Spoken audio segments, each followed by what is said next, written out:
Famille TFA, bienvenue à cette nouvelle émission. Aujourd'hui, notre thème du jour, là, c'est pas compliqué, c'est de savoir si la gratuité de l'école est toujours respectée sur le terrain. Amis TFA, famille TFA, merci de partager la vidéo, de liker et surtout de commenter.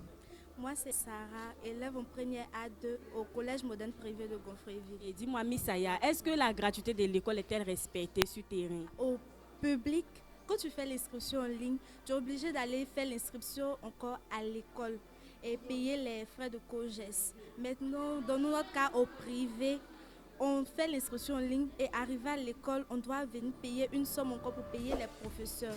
Pour moi, on doit diminuer la somme, on doit réduire la somme au privé pour que tous parents puissent inscrire son enfant à l'école. Moi, c'est M. Koné, professeur des lettres, collège d'Offreville. Une telle question, parlant de gratuité, il faut aller d'abord dans le sens même de la définition de l'expression gratuité. Alors, si on doit définir ce qu'on appelle gratuité, je dirais c'est bénéficier d'un service ou des services sans toutefois dépenser 5 francs. Alors, par définition, ce qu'on observe aujourd'hui sur le terrain, c'est que l'expression gratuité à l'école, c'est une politique d'enrichissement pour les acteurs du système éducatif, bien sûr.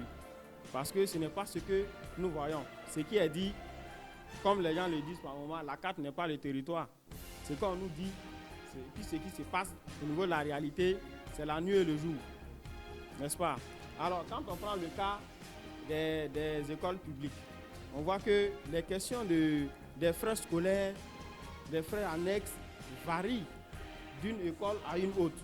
Alors, si on veut s'élargir à aller même dans les écoles privées, là encore, on voit que rien n'est préétabli, rien n'est stable.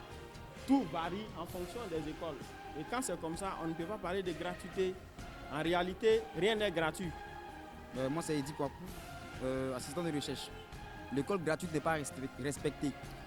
Parce que, je m'explique, qu'on appelle ça, je détiens une librairie. Et dans la librairie, vous savez qu'à chaque rentrée scolaire, les parents viennent acheter des fournitures pour les enfants. À chaque fois, les parents viennent se plaindre. Voilà, parce qu'ils estiment que l'inscription même au public est élevée. Même au collège. Vous n'êtes pas sans savoir que récemment, il y a eu des marches, même à Abidjan, entre la FESI et autres. Voilà, au campus de Cocody, tout ça. Pourquoi? La FESI estime que les frais de scolarité sont élevés. Vous voyez. Donc, selon moi, qu'on appelle ça, l'école, la gratuité de l'école n'est pas vraiment effective. C'est une utopie en fait. Peut-être que c'était gratuit, c'était les années antérieures, mais maintenant, ce n'est plus gratuit. Bonsoir, jeune frère. Bonsoir. D'accord. Moi, c'est Miss Apo, animatrice TFA. Et vous? Moi, c'est Koné Brice, élève en classe de 3e 5 au collège moderne privé de Gonfreville. D'accord. Aujourd'hui, nous sommes là pour vous poser deux questions. La première question est de savoir, est-ce que l'école gratuite, comme on appelle ça, est toujours respectée sur le terrain? Bon, pour moi, l'école gratuite, ça n'est pas respecté sur le terrain. Parce que, on peut dire, au primaire, c'est un peu respecté, mais au collège, l'école gratuite n'est pas respectée. Famille TFA, nous sommes à la fin de notre émission. Heureuse de partager ce thème avec vous. Nous, au TFA, nous proposons la VNC. Donc, soyons tous TFA.